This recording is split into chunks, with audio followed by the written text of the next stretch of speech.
Au général, tout ce qui vient de se passer, et continue de se passer d'ailleurs, comporte évidemment un grand nombre d'aspects négatifs, notamment sur le plan de l'économie française. Mais cela comporte aussi, comme toutes les crises de ce genre, un certain nombre d'aspects positifs. Il est évident que doit sortir de cette crise une grande mutation de la société qui d'ailleurs est nécessaire et est indispensable. Vous-même avez prononcé le mot mutation, mais enfin vous l'avez prononcé sans beaucoup vous expliquer sur lui. Vous l'avez prononcé de façon un peu abstraite. Est-ce que vous pourriez dire ce soir très clairement ce que vous entendez par mutation? Comment? Voilà une société. Je parle de la société française.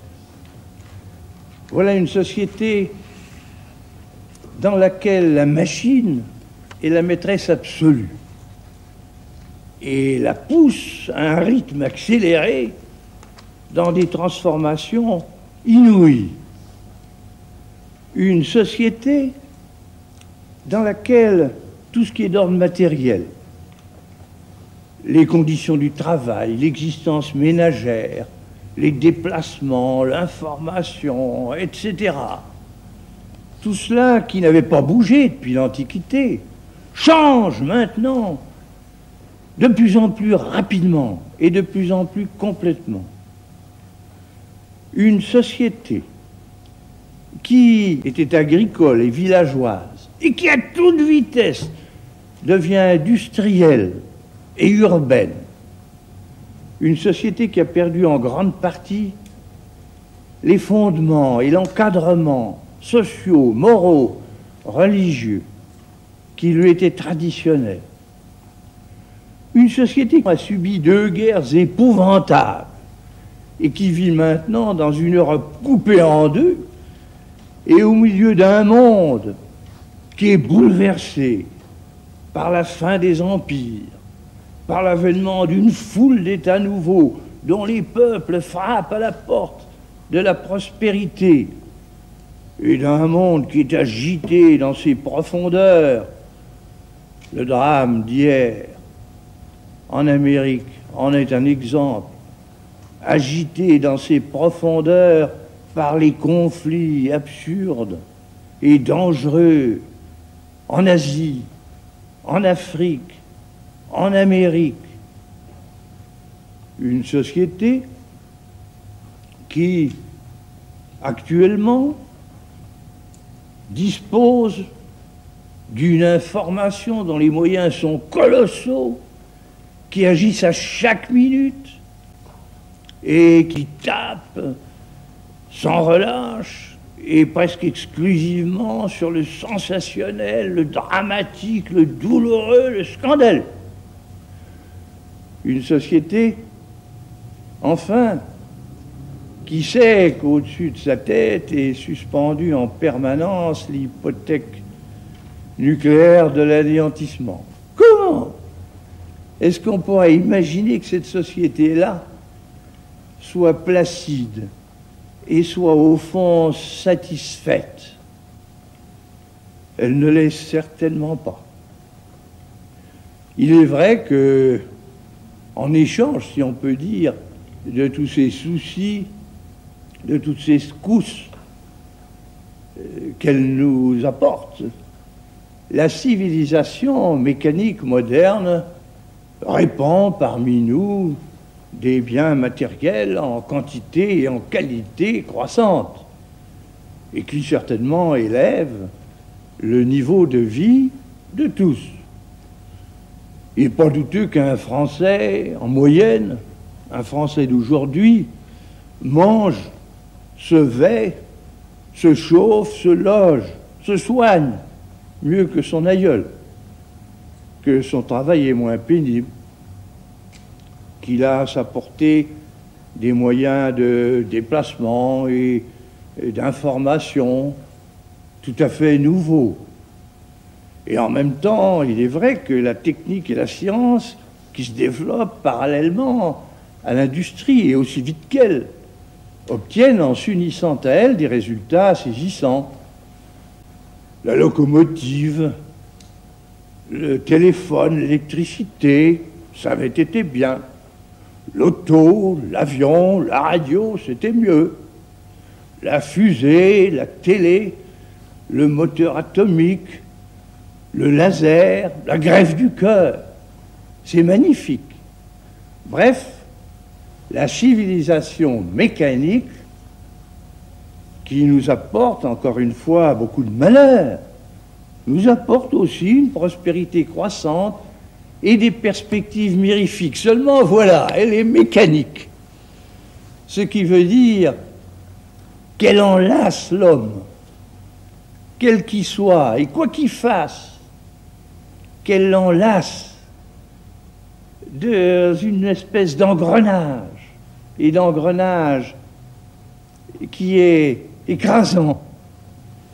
Et si bien, ça se produit d'ailleurs pour le travail, ça se produit pour la vie de tous les jours, ça se produit pour la circulation, ça se produit pour l'information, pour la publicité, etc. Si bien que tout s'organise et fonctionne d'une manière automatique, standardisée, d'une manière technocratique. Et de telle sorte que l'individu, par exemple l'ouvrier, n'a pas prise sur son propre destin, comme pour les fourmis, la fourmilière, et pour les termites, la termitière.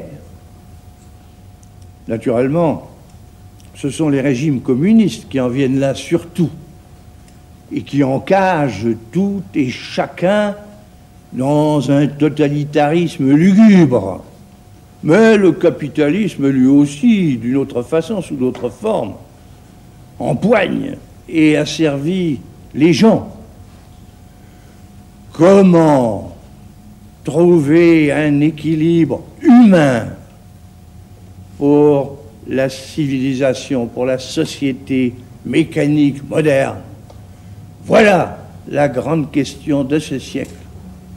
Mais mon général, cette société que vous venez de définir, tout le monde veut la changer. Tout le monde veut la changer selon des procédés très différents et souvent divergents. Tout le monde veut la changer, y compris les gens d'ailleurs qui n'en ont ni les moyens ni la responsabilité. Vous, en tant que chef d'État et pour la société française, est-ce que vous pourriez expliquer, évidemment, très brièvement, c'est un immense sujet, mais enfin, est-ce que vous pourriez expliquer, et de façon très claire, de quelle façon promouvoir en France ce changement de la société, l'expliquer de façon très concrète, de façon à ce qu'on n'ait pas besoin de se livrer à une exégèse de vos paroles, comme vous le savez, ça arrive quelquefois. Pour la mutation dont vous me parlez, il y a naturellement des réponses diverses et opposées. Moi, j'en vois trois. On voit trois essentiels. D'abord, il y a le communisme qui dit « créons d'office le plus possible de biens matériels et répartissons-les d'office de telle sorte que personne n'en dispose à moins qu'on ne l'y autorise. » Comment? Par la contrainte. La contrainte morale et matérielle constante. Autrement dit, par une dictature qui est implacable et perpétuelle, même si, à l'intérieur d'elle-même, des clans différents s'en saisissent tour à tour en se vouant aux gémonies. Même si, depuis que ce système est en vigueur, en certains endroits, ces chefs, à mesure qu'ils se succèdent, se condamnent les uns les autres, comme s'il était prouvé d'avance que chacun devrait échouer, à moins qu'il ne trahisse. Non, du point de vue de l'homme, la solution communiste est mauvaise. Le capitalisme dit, grâce au profit qui suscite l'initiative, fabriquons de plus en plus de richesses qui, en se répartissant par le libre marché, élève, en somme, le niveau du corps social tout entier. Seulement, voilà, la propriété, la direction, le bénéfice des entreprises dans le système capitaliste n'appartient qu'au capital.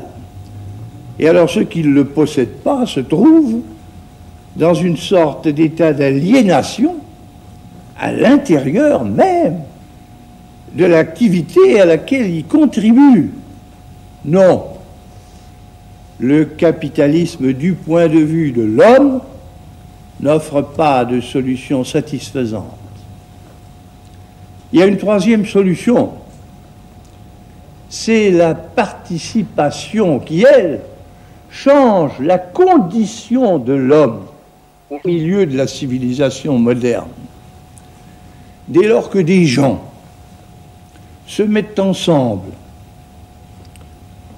pour une œuvre économique commune, par exemple pour faire marcher une industrie, en apportant soit les capitaux nécessaires, soit la capacité de direction, de gestion et de technique, soit le travail, il s'agit que tous forment ensemble une société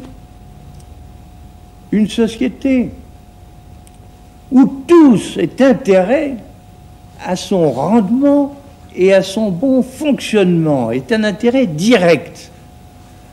Ça implique que soit attribué de par la loi à chacun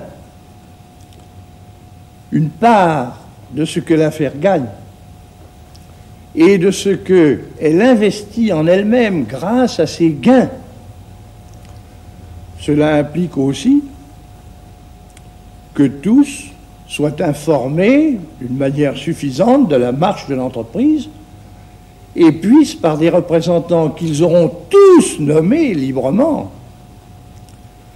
participer à la société et à ses conseils pour y faire valoir leurs intérêts, leurs points de vue et leurs propositions. C'est la voie que j'ai toujours crue bonne. Oui. C'est la voie dans laquelle j'ai fait déjà quelques pas. Par exemple, en 1945, quand avec mon gouvernement j'ai institué les comités d'entreprise, quand en 1959 et en 1967, j'ai par des ordonnances ouvert la brèche à l'intéressement. C'est la voie dans laquelle il faut marcher.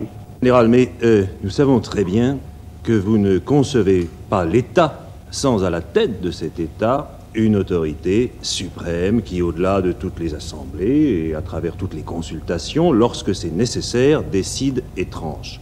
Est-ce que, à travers la participation, vous concevez toujours l'entreprise comme ayant à sa tête une autorité qui, lorsque c'est nécessaire, décide et tranche? Dans l'État, il y a un président, et puis il y a un Premier ministre. Dans toute entreprise, il faut un président et un directeur général, même quand quelquefois c'est le même personnage. Mais ça n'est pas du tout contradictoire avec la participation, je dirais même au contraire. Dans une participation, dans une société à participation, où tout le monde a intérêt à ce que ça marche, il n'y a aucune espèce de raison pour que tout le monde ne veuille pas que la direction s'exerce avec vigueur. Délibérer, c'est le fait de plusieurs, et agir, c'est le fait d'un seul. Et ce sera vrai dans la participation, comme c'est vrai partout et dans tous les domaines. Oui, bien alors, mon général, il y a vraiment une question qu'on a envie de vous poser. Cette participation, à laquelle vous tenez tant, pour laquelle vous avez tellement, si je puis dire, milité déjà, pourquoi est-ce que vous ne l'avez pas faite plus tôt? Parce que une pareille réforme, personne, et moi non plus, ne peut la faire tout seul. Et il faut qu'elle soit suffisamment consentie, et il faut que les circonstances s'y prêtent. Alors c'est vrai, malgré les quelques pas que j'ai pu faire dans cette direction, jusqu'à présent, nos structures et nos milieux, et en particulier ceux du travail, ont résisté à ce changement-là. Seulement, il y a eu maintenant une secousse, et une secousse terrible, qui a dû ouvrir les yeux de beaucoup de monde, si bien que parce que c'est juste, parce que c'est vital, et parce que maintenant, grâce à cette secousse, les circonstances s'y prêtent, on doit pouvoir marcher carrément dans cette voie-là. Et il faut le faire, et quant à moi, j'y suis très résolu. C'est vrai, vous venez de dire que certains milieux, et notamment ceux du travail, s'étaient jusqu'ici toujours opposés à la participation. Il est évident que les travailleurs, ou tout au moins ceux qui parlent en leur nom, ont toujours plus ou moins considéré que la participation dont vous parliez, c'était, si vous voulez bien excuser l'expression, c'était du vent, c'était du bluff. Or, vous, tel que vous la définissez, on a l'impression que c'est au contraire une sorte de révolution. Et évidemment, ce qu'on se demande tout de suite, c'est ceci. La participation, est-ce que c'est du vent? Est-ce que c'est du bluff? Ou est-ce que c'est vraiment une révolution? Si une révolution, c'est des exhibitions et des tumultes bruyants, scandaleux et pour finir sanglants, alors non, la participation, c'est pas une révolution. Mais si une révolution, ça consiste à changer profondément ce qui est, notamment en ce qui concerne la dignité et la condition ouvrière, alors certainement c'en est une.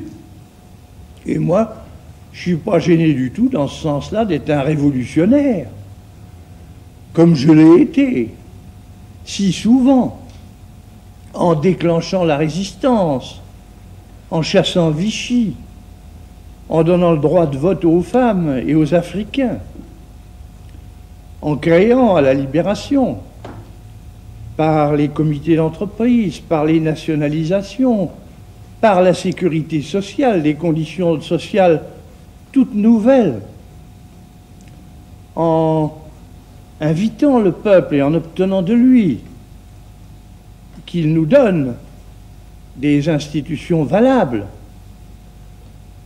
en lui constituant une monnaie qui soit à la fin des fins solide, en réalisant la décolonisation, en changeant un système militaire périmé en un système de dissuasion et de défense moderne, en obtenant le commencement de la libération des Français du Canada, en entamant un processus d'union de l'Europe par le rapprochement de l'Est, du Centre et de l'Ouest, en favorisant l'avènement des pays sous-développés. Oui, tout cela, c'était révolutionnaire. Et chaque fois que j'agissais dans ces différents domaines, eh bien, je voyais se lever autour de moi une marée d'incompréhension, de grief et quelquefois de fureur. C'est le destin. Si bien qu'un de mes amis, car j'en ai tout de même quelques-uns, en évoquant devant moi cette marée, un jour évoquait aussi un tableau primitif, je m'en souviens. Un tableau primitif qui représentait, me disait-il, une foule qui était menée par les démons vers l'enfer, tandis qu'un pauvre ange lui montrait la direction opposée. Et de cette foule, tous les points étaient levés, non pas du tout contre l'ange, non pas du tout contre les démons, mais bel et bien contre l'ange. Alors mon ami disait, ce tableau pourrait être complété par un autre où on verrait cette foule, au moment où elle va tomber dans le gouffre, s'arrachant aux démons malfaisants, et à la fin des fins, courant vers l'ange. C'est de la peinture, symbolique et figurative. Mais tout de même, là-dedans, il y a peut-être quelque chose de vrai. Je voudrais que nous arrivions maintenant au chapitre des étudiants. En effet, le premier détonateur de cette crise, incontestablement, cela a été les étudiants, un détonateur souvent excessif, souvent désordonné, mais toujours extrêmement sympathique, parce que les étudiants, c'est la jeunesse et c'est l'avenir. Pourquoi est-ce que les étudiants ont été ce détonateur? Eh bien, essentiellement parce qu'ils ont considéré, ils ont eu le sentiment qu'on ne les prenait pas au sérieux et qu'on ne s'occupait pas d'eux, qu'on les laissait tomber un peu. Mais enfin, les étudiants, et je crois qu'ils ont raison, ils voient très au-delà des chiffres. Ils voient leur avenir, ils voient leurs études, la mutation, la modernisation de leurs études, et puis surtout dans tout ce qu'on entreprend. Pour eux, et là encore ils ont raison, ils cherchent à voir l'esprit. Et jusqu'ici, ils ont trouvé que cela en manquait souvent singulièrement, et ils pensent que cela n'aura vraiment de l'esprit que le jour où ils seront étroitement mêlés, associés, consultés pour tout ce qui est ou tout ce qui sera entrepris pour eux. Donc, ce que je voudrais là encore vous demander, mon général, vous avez dit l'autre jour qu'il fallait changer l'université, tout le monde est d'accord, il faut la changer. Comment, encore une fois, dans les grandes lignes, bien entendu, pour accomplir cette mutation essentielle, changer l'université? Dans cette crise qui s'est passée à l'université, il y avait deux choses. Il y avait d'abord l'angoisse des jeunes, des étudiants, qui est infiniment naturelle. Je viens, je crois, de l'expliquer, dans la société mécanique, la société de consommation moderne, parce qu'elle ne leur offre pas ce dont ils ont besoin, c'est-à-dire un idéal, un élan, un espoir. Et moi, je pense que cet idéal, cet élan et cet espoir, ils peuvent et doivent les trouver dans la participation. Alors, sur quel principe faut-il construire l'université? Il s'agit de faire en sorte qu'elles ne vivent plus pour elles-mêmes en dehors des réalités. Il faut qu'elles correspondent aux besoins modernes de notre pays. Notre pays a des activités diverses et parfaitement distinctes les unes des autres. Eh bien, il faut que l'université, et c'est ce que le pays lui demande, que l'université lui fournisse des élites adaptées à chacune de ces activités-là. Ce qui veut dire que chaque discipline universitaire doit correspondre directement à un certain domaine pratique et qu'inversement, ce domaine pratique assure des débouchés aux étudiants qui ont été formés dans cette discipline-là. En plus, comme notre pays renaît à la vie régionale, il souhaite que les ensembles universitaires soient adaptés localement à cette vie régionale et que par conséquent, ils aient chacun son caractère particulier. Il va de soi que l'université doit être ouverte, devra être ouverte à tous les étudiants qui ont des chances et qui ont l'intention d'en suivre les cours et d'en passer les examens. Mais que les autres, qui n'y sont que pour gaspiller leur temps et celui de leurs camarades, soient accueillis ailleurs, ou même commencent tout de suite leur vie active. Après tout, on peut être un homme de premier ordre sans être nécessairement licencié ou agrégé de l'université.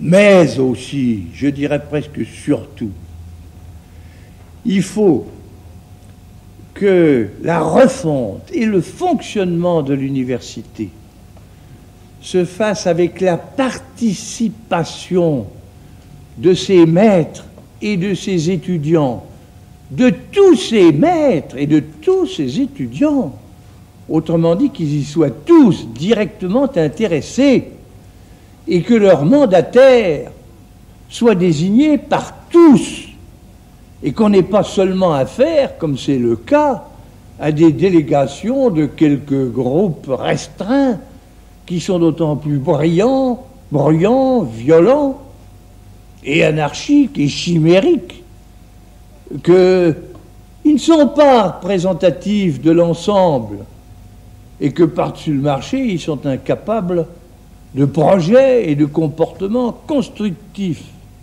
Voilà comment doit être faite l'université. Et voilà pourquoi j'appelle les Françaises et les Français à s'unir par leur vote dans la République. Parce que, n'est-ce pas, il faut que vive la République et que vive la France. Je vous remercie, mon général.